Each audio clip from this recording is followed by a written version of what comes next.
땅에서 가장 축복 중에 축복, 가장 행운 중에 행운, 가장 아름다운 한 가지가 있습니다. 그것은 돈으로 살 수 없는 것인데 사람과의 만남입니다. 내가 누구를 만나느냐에 따라서 내 의지와는 상관없이 운명이 결정될 때가 있습니다. 사람을 잘 만나게 되면 불행한 사람이 축복의 삶을 바꿔줄 수가 있습니다. 특히나 믿음 안에서 살아가는 많은 분들 가운데에서는 과연 지금 나는 어떤 분과 함께하고 계십니까?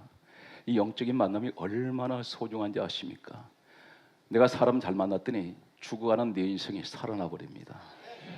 완전히 망가진 인생이 가장 축복받은 사람들이, 만인들이 부러워하는 그런 아주 존귀한 사람으로 바꿔지는 그 현장으로 여러분을 초대합니다. 오늘 이 말씀을 듣는 여러분들 가운데 내 부모님은 이러한 부모님이었구나, 지금 내가 만난 목사님, 그리고 내가 만난 내 주위의 친구들, 그리고 내게는 돈으로 계산할 수 없었던, 평소에 내가 실감하지 못했던 이렇게 소중한 분이 내 옆에 있었구나.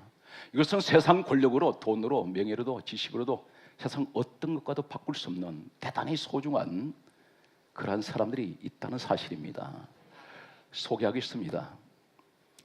오늘 7사람을 여러분께 성경 속에 등장하는 분들을 소개하면서 이 가운데는 부모님도 있고, 그리고 좋은 친구들도 있었고, 그리고 주의 종을 만났던 사람, 그리고 가장 소중하신 천하 우주 만물에 가장 소중하신 분, 그분은 예수입니다.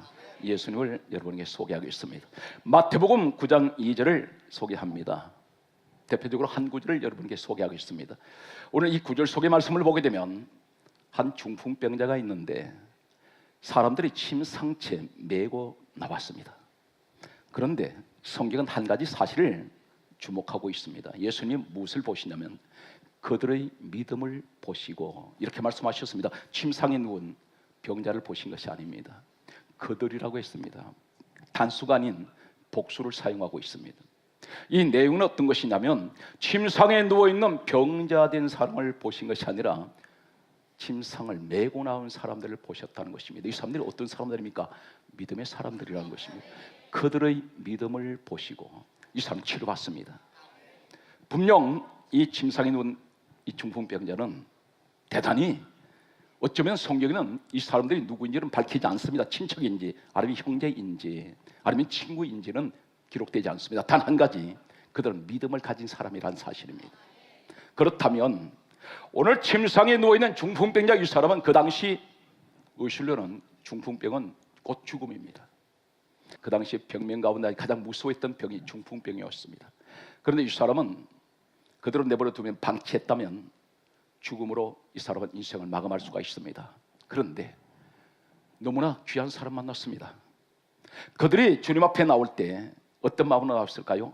한 사람이 아닌 여러 사람이 이 사람 침상을 메고 나왔을 때 그들은 믿음을 한결같이 가지고 나왔다는 사실입니다. 어디로 왔습니까? 세상 방법으로 가는 것이 아니라 주님께로 갔습니다. 오늘 이 침상에 누운 사람은 자기 의지로 걸어갈 수 없는 사람입니다. 누가 그렇게 인도했습니까? 이 사람은 분명 친구였다면 좋은 친구를 두었습니다. 대단히 좋은 믿음의 사람을 두었습니다.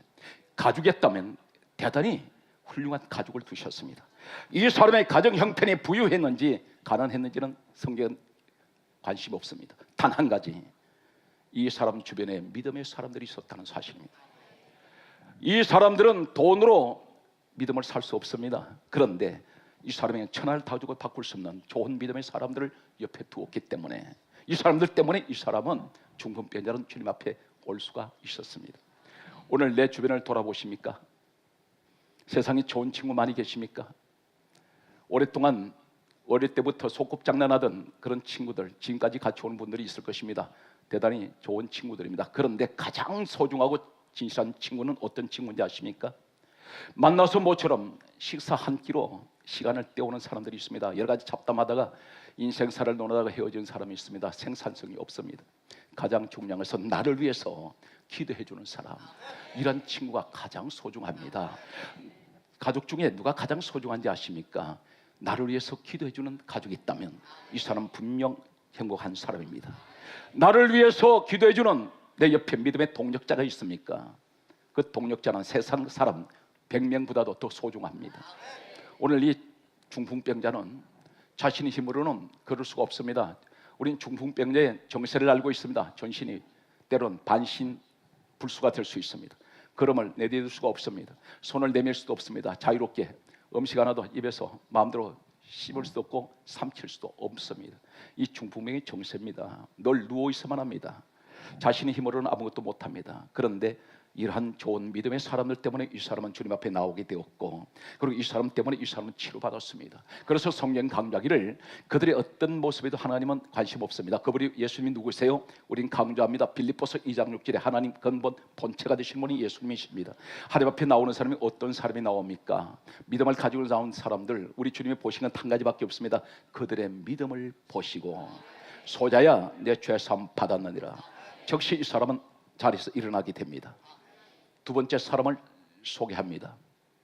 성경 말씀을 보게 되면 마가복음 7장 27절 말씀을 소개하겠습니다. 이 장면에는 어떤 사람이 전후에 9절 속에는 소개되고 있느냐면 이방 여인이 있습니다. 이 이방 여인이 자신의 딸이 귀신이 들렸습니다. 귀신 들린 이 딸을 이 어머니는 치료할 수가 없습니다. 그런데 주님 앞에 나왔습니다. 주님 앞에 귀신 들린 딸을 데리고 어머니가 나왔습니다. 귀신 들린 이 딸은 제정신이 아닙니다. 예수님을 알아보지 못합니다. 믿음도 없습니다. 전혀 이 딸은 정상적인 의식을 가지지 않았습니다. 그런데 이 딸 대신해서 어머니가 나왔습니다. 나와서 하는 말이 내 딸을 고쳐주세요. 귀신 들렸습니다. 이렇게 말할 때 예수님께서 하신 말씀이 뭐라고 말씀하셨습니까? 바로 그 말씀이 마가복음 7장 27절의 성경은 다음같이 말씀하고 있습니다. 자녀들의 떡을 취하여 개들에게 던짐이 마땅치 아니하니라. 너 개야, 이렇게 말씀하셨습니다.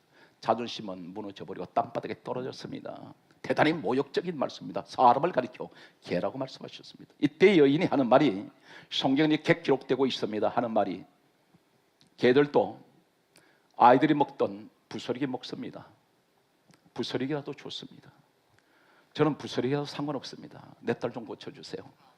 오늘 끈질긴 이 어머니의 기도, 끈질긴 어머니의 믿음은 이 딸을 치료하게 하셨습니다. 오늘 이 자리에 그런 어머니가 계실 것입니다. 저는 단언코 말씀드립니다. 오늘 제가 말씀드린 마가복음 7장 27절 이하에 나타나는 이런 어머니를 둔 그 자녀는 대단히 행복한 자녀라고 말할 수가 있습니다. 세상에 가장 귀한 어머니를 두셨습니다. 오늘 이 자녀 문제 대신 그 믿음을 가지고 나왔던 어머니, 누구 때문에 이 딸이 치료되었습니까? 어머니의 믿음 때문에. 대단히 중요한 것을 소개합니다. 중보 믿음이라는 것이 있습니다. 오늘 여러분들이 마가복음 7장 27절에 소개되는 이 여인처럼 내 가정에 내 자녀는 장성은 했는데 믿음이 없습니다. 예수님도 알고 싶어 하지 않습니다. 그런데 이 자녀가 말썽을 피웁니다. 늘 어머니한테는 근심덩어리가 되어 있습니다. 이 아이를 교회로 데려 나오려 해도 잘 나오질 않습니다. 그렇다면 오늘 이 여인의 이 딸이 귀신 들렸는데 예수를 알아보지 못하고 믿음도 없습니다. 그러나 대신 그 어머니 믿음 때문에 그 아이가 치료되더라는 것입니다. 오늘 이 자리에 그런 여러분 어머니가 되시길 바랍니다. 오늘 하나님 내 자녀를, 오늘 또 하나님의 아이가 믿음이 없습니다. 주님 앞에 나오지 않습니다. 그러나 오늘 내가 대신 나와 사오니 주여 내 기도를 들어주시고 오늘 하나님 내 자녀를 축복해 주옵소서. 오늘 여러분 가운데 이 자녀에게 있는 모든 문제가 오늘 어머니 되는 여러분들의 기도가 반드시 하나님께서는 들으시고 응답하실 줄로 저는 확신합니다. 오늘 여러분 주인공이 되시길 바랍니다. 오늘 그러므로 낙심하지 마시기 바랍니다. 내 자녀가 어떤 모습을 있다 할지라도 오늘 어머니가 대신 그 믿음 가지고 나오신다면 우리 주님은 누구 믿음 보십니까? 어머니의 믿음 보고 딸을 고쳐주시듯이 오늘 내 믿음을 보시고 내 자녀를 축복하시는 이 축복이 오늘 이 시간 여러분들에게 함께 하시기를 주 예수 그리스도 이름으로 축복합니다. 세 번째 사람을 소개하겠습니다. 마가복음 9장 24절 말씀은 전후 말씀을 소개합니다. 이 말씀 속에는 아버지가 한 사람이 있습니다. 역시 귀신 들린 아들을, 이 귀신 들린 아들을 예수님 앞에 아버지가 데려 나왔습니다. 이 자리에 자녀 문제를 가지고 아버지가 기도하는 아버지가 있습니다. 오늘 본문에 여러분들이 그 아버지가 되시기 바랍니다. 아버지가 예수님께 나와서 하는 말이, 내 아들이 귀신 들렸습니다. 내 아들 좀 고쳐주세요. 애타게 그렇게 아버지가 예수님 앞에 나왔을 때 예수님께서 이렇게 말씀합니다. 할 수 있거든요. 무슨 말이냐? 믿는 자에게는 능치 못할 일이 없다. 오늘 그렇게 말씀하시면서 이 아들이 귀신을 쫓아내 주셨습니다. 오늘 이 자리에 살아온 성도 여러분, 이런 아버지가 되시기를 축복합니다. 이 아들의 운명을 누가 바꿨습니까? 아버지가 바꿨습니다. 이 아들은 역시 마찬가지로 전자에 말씀드렸던 귀신 들린 딸 고쳐달라는 어머니, 귀신 들린 딸처럼 믿음이 없습니다. 이 아들도 귀신이 들었기 때문에 믿음이 없습니다. 예수님을 제대로 아직 보지 못합니다. 제정신이 아닙니다. 그런데 예수님은 지금 여기서 누구를 보시냐면, 때로는 귀신 들린 딸의 어머니 믿음을 보시고, 때로는 귀신 들린 아들, 아버지 믿음 보시고 자녀를 축복한다는 사실입니다. 이 자녀들은 분명 그 운명이 어떻게 바꿔졌습니까? 어머니, 아버지의 믿음 때문에 운명이 바꿔지는 것을 보게 됩니다. 오늘 여러분 가운데 자녀 때문에 근심하지 마시기 바랍니다. 염려하지 마십시오. 지금 이 시대는 대단히 청소년 범죄가 하루가 다르게 증가하고 있습니다. 무시무시한, 상상하지 못하는 대단히 지능적인 이런 범죄도 일어나고 있습니다. 오늘 이러한 시대를 살아가는 우리들에게 자녀를 위해서 기도해야 합니다. 예수님께서 십자가에 이제 끌려나가실 때에 여인들이 뒤를 따라오면서 울고 따라옵니다. 이때 예수님께서 말씀하시기를, 너희들은 나를 위해서 울지 말고 너희 자녀를 위해서 울으라 했습니다. 이 시대는 자녀를 위해서 엄청나게 기도해야 될 때입니다. 왜 그렇습니까? 내게는 그 책임이 주어져 있습니다. 나를 통해서 태어난 아이기 때문에 내가 이 아이를 잘 키워야 됩니다. 어떻게 키워야 됩니까? 믿음의 어머니, 아버지를 믿음으로 키워야 됩니다. 항상 자녀 가운데서 어떤 모습을 보이고 계십니까? 때로는 술 마시는 아버지, 늘 다투는 아버지, 늘 폭력을 쓰는 아버지. 이 아버지 밑에는 당연히 그것이 보고 자라는 것이 그것이 전부이기 때문에 반드시 이 자녀도 장성하면 폭력을 행사하고 술을 마시고 담배를 피웁니다. 왜 그렇습니까? 당연히 우리 아버지가 그렇게 했기 때문에. 그런데 반면에 우리 아버지는 기도하는 아버지, 우리 아버지는 날마다 예배를 사모하는 아버지, 우리 아버지는 날마다 하나님만 바라보는 아버지, 이런 아버지 밑에 태어난 자녀는 당연히 기도합니다. 항상 그 신앙은 잃어버리지 않습니다. 오늘 사랑하는 성도 여러분, 여러분이 가정이 그런 축복의 가정이 되시길 바랍니다.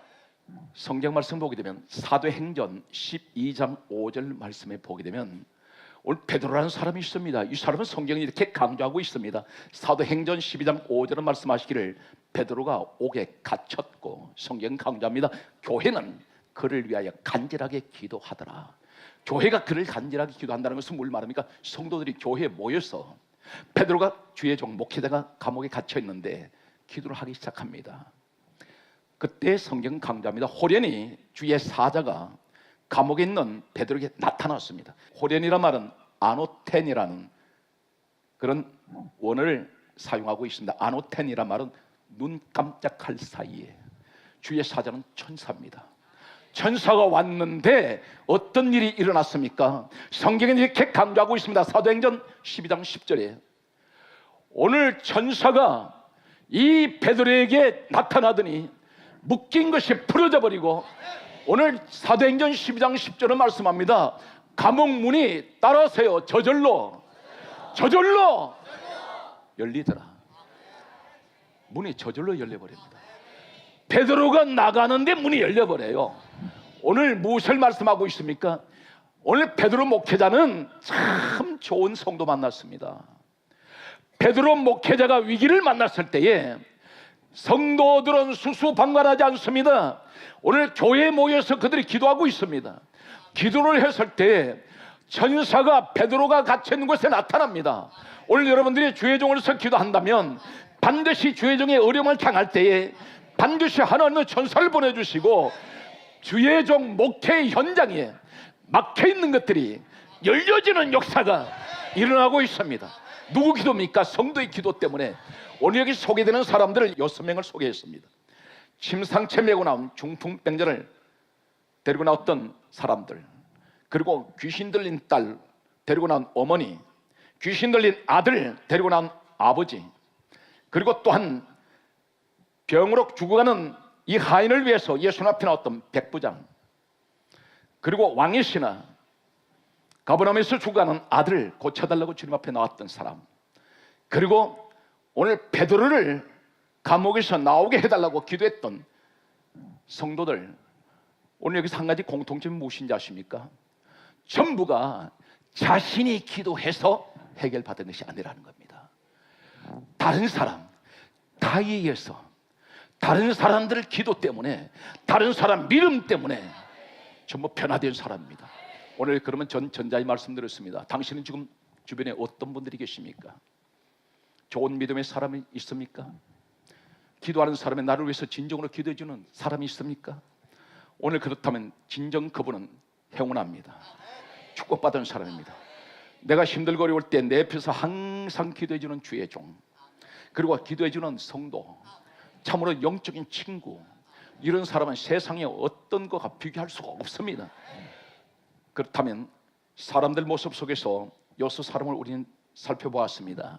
7번째, 이 지상에서, 아니 어쩌면 전 우주에서 가장 위대하신 분, 그분은 곧 예수 그리스도를 소개합니다.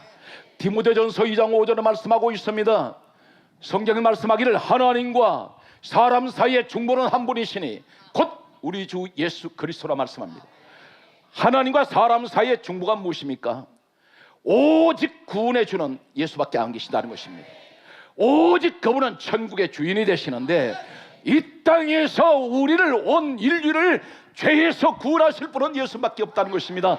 그래서 오직 하나님과 사람 사이의 중보는 한 분이신데 예수 그리스도밖에 없습니다. 좀 더 구체적으로 말씀드리면 사도행전 4장 11절에서 12절에 말씀하시기를 천하 인간의 구원 얻을 만한 사람은 예수 외에는 주신 일이 없다고 말씀합니다. 오늘 여러분들이 이 현장에 구원받은 하나님의 사람, 오늘 축복받은 하나님의 사람, 오늘 예수 그리스도 피로 오늘 여러분들이 죄사함받은 오늘 주인공들이 이 자리에 계신다면 두 손 높이 들고 하면 여러분들에게 이 축복이 주어지기를 주 예수 이름으로 축복합니다. 할렐루야. 창세기에 나타나는, 창세기 28장에 나타나는 야곱이 베델에 있을 때 사닥다리가 하나가 하늘과 땅에 닿았습니다. 또 한 가지, 홍해바닥 하나님 길 만드실 때 길이 하나였습니다. 기생 라합이 여리고성에 붉은 줄 맬 때 줄이 하나입니다. 무엇을 의미하는지 아십니까? 요단강이 갈라질 때 길은 하나예요. 전부 무엇을 말합니까? 베델의 사닥다리, 여기 천사들이 오르락내리락하고 있습니다. 하늘과 땅에 닿는 유일한 길 하나, 그 길은 천국 길입니다. 홍해바다 길, 구원의 길입니다. 요단강 길 건너가면 바로 가나안 땅입니다. 붉은 줄 창문밖에 맺던 것이 이것은 구원의 줄입니다. 그런데 전부 하나예요. 복음 전에 뭘 말씀하십니까? 오늘 다시 말씀해서 사닥다리, 천국의 길, 예수님께서 말씀합니다. 내가 곧 길이요 진리요 생명이니 나로 말미암지 않고는 아버지께로 올 수 없다. 그분이 바로 길이에요. 오늘 구원의 사닥다리 길 하나, 곧 베델에 있는 사닥다리는 예수 그리스도를 말씀하고 있습니다. 홍해바다 길 만드신 것, 그 길은 곧 구원의 길, 주 예수 그리스도의 구원의 길을 말하고 있습니다. 요단강 길 하나입니다. 기생라합의 붉은 줄 하나입니다. 오직 구원은 예수밖에 없다는 사실을 말씀하고 있습니다. 그분이 우리에게 영원한 중보자가 됐어요. 그분 한 분 때문에, 우리 예수님 때문에 내가 구원받았다는 것입니다. 성경은 이 사실에 대해서 뭐라고 말씀한지를 여러분에게 소개합니다. 고린도전서 15장 3절은 이렇게 정언하고 있습니다. 그리스도께서 우리 죄를 위하여 죽으셨다고 말씀합니다. 누구 죄 때문에? 우리 죄 때문에. 그분은 죽으셨다고 분명히 말씀하고 있습니다. 그런데 죽으셨는데 성경은 강조하고 있습니다. 에베소서 2장 1절은 다음과 같이 말씀하고 있습니다. 그는 허물과 죄로 죽었던 우리를 살리셨다고 말씀합니다. 예수님이 내 죄값을 가지고 십자가에 죽으심으로 나는 허물과 죄로 죽어야 될 내 인생이 살아났다는 것입니다. 누가 살려내셨어요? 예수님께서. 어떻게 살렸습니까? 주님이 당신의 몸을 십자가에 던졌습니다. 그 흘리신 피값으로 우리를 대신 사셨습니다. 여러분이 그런 분이에요. 그래서 성경은 강조하기를 로마서 8장 1절에 누구든지 그리스도 예수 아닌 사람은 정죄함이 없어. 저주가 없어요. 여러분 다시는 저주 얘기하지 마시기 바랍니다. 내가 확실하게 예수 그리스도 안에 내가 있다면 여러분에게는 저주가 오지 않습니다. 정죄함이 지나갔습니다. 성경은 다음과 같이 또 이렇게 말씀하고 있는 것을 보게 됩니다. 성경 말씀을 보게 되면 고린도 후서 5장 14절은 다음과 같이 말씀하고 있습니다. 한 사람이 모든 사람을 대신하여 죄값으로 죽으셨습니다. 그 한 사람이 누굽니까? 예수님. 모든 사람이 누굽니까? 인류가 시작된 이후로 이 지구의 종말이, 우주의 종말 올 때까지 모든 이 땅의 모든 인류는 누구든지 예수 그리스도 아니시면 다 구원받는데 한 사람 때문에, 이 사람 때문에 모든 사람이 살아났습니다. 한 사람이 죽으심으로 모든 사람이 구원을 받게 되어 있습니다. 그 구원받는 조건이 무엇입니까? 에베소서 1장 4절을 말씀하고 있습니다. 창세전에 누구든지 그리스도 예수 아니면 있으면 택함 받습니다. 오늘 사랑하는 성도 여러분, 여러분 택함 받은 것을 믿습니까? 오늘 그렇다면 구원해 주신 내 하나님께 감사하면서 박수는 영광 돌립니다. 성경 말씀은 다음과 같이 소개하고 있습니다. 빌립보서 1장 20절은 이렇게 말씀합니다. 그러므로 내가 살든지 죽든지 내 몸에 예수 그리스도를 존귀케 하려 함이라. 무엇을 말하는지 아십니까? 나는 부하든지 아니면 빈하든지, 나는 가난하든지 부자로 살든지, 내가 어떤 환경에 있든지, 내가 살든지 죽든지, 내가 이 땅에 살든지 아니면 이 땅을 떠나서 죽어서 이 땅을 떠나도 항상 내 몸에는 예수 그리스도를 존귀케 하는 그분의 영광만 나타나기를 원하고 있습니다. 그것이 곧 주님의 은혜를 우리가 잊지 않는 것입니다. 성경은 이렇게 강조하고 있습니다. 로마서 14장 8절은 우리에게 이렇게 말씀합니다. 우리가 살아도 주를 위하여 살고 죽어도 주를 위하여 죽나니 그러므로 내가 사나 죽거나 우리는 다 주의 것이요. 여러분 주님 것입니다. 내가 사는 게 내가 사는 게 아니에요. 각자의 환경은 달라도 결국은 어디로 우리가 모아져야 됩니까? 예수님께로. 그분을 위해서 살아야 됩니다. 이 땅에 우리는 어차피 한시적으로 살다 갑니다. 가장 보람 있는 삶이 어떤 것인지 아세요? 주를 위해서 살고 주를 위해서 죽는 것입니다. 저는 개인적으로 고백합니다. 항상 기도할 때 그 고백합니다. 내가 주님의 일이 아니라면 이 땅에 내가 존재할 이유가 없습니다. 나는 세상에 출세를 하기 위해서, 명예를 가지기 위해서, 돈을 벌기 위해서 이 땅에 온 사람은 아닙니다. 오직 주를 위해서. 그래서 제가 늘 기도하는 내용 가운데 하나는, 제가 주님 말씀을 전하지 못하게 되거든, 내가 혹 병들어서 눕게 되면 바로 이 땅을 떠나게 해주세요. 따라하세요. 갈라디아 2장 20절 성경은 이렇게 말씀하고 있습니다. 내가 그리스도와 함께 내가 십자가에 못 박혔나니. 내가 십자가에 못 박혔습니다. 오늘 사랑하는 성도 여러분, 내가 그리스도와 함께 십자가에 못 박혀야 돼요. 저도 늘 그것 때문에 늘 괴로워합니다. 좀 더 사람이 내 자가 죽어야 되는데, 인간이 육의 옷을 입고 있기 때문에 때때로 바울이 고백했습니다. 오호라 나는 곤고한 사람이로다. 내 몸속에 두 가지 법이 서로 싸우는도다. 육의 것과 영의 것이 싸우고 있어요. 부딪힙니다. 그러면서 늘 바울이 그것을 괴로워하고 고백했습니다. 오늘 우리도 때때로는 싸웁니다. 내 자아가, 내 고집이, 내 생각이 내 마음을 지배할 때가 있습니다.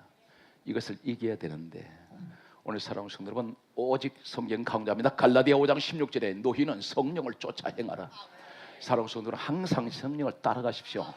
따라하세요. 기도보다 앞서지 말고, 믿음보다 앞서지 말고, 항상 성령보다 앞서가지 말고 성령을 쫓아가는 여러분 되시기 바랍니다.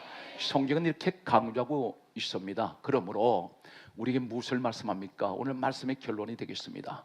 갈라디아 성경은 말씀하고 있습니다. 6장 14절에 내게는 오직 주 예수 그리스도 십자가 외에는 결코 자랑할 것이 없습니다. 오늘 이 땅의 많은 중보자들, 중보의 믿음을 가졌던 사람 본문에 6명을 소개했습니다. 그리고 우리 예수님, 온 인류의 중보자 되시는 예수님을 소개했습니다. 우리는 분명히 이 땅에 작은 예수 되어야 됩니다.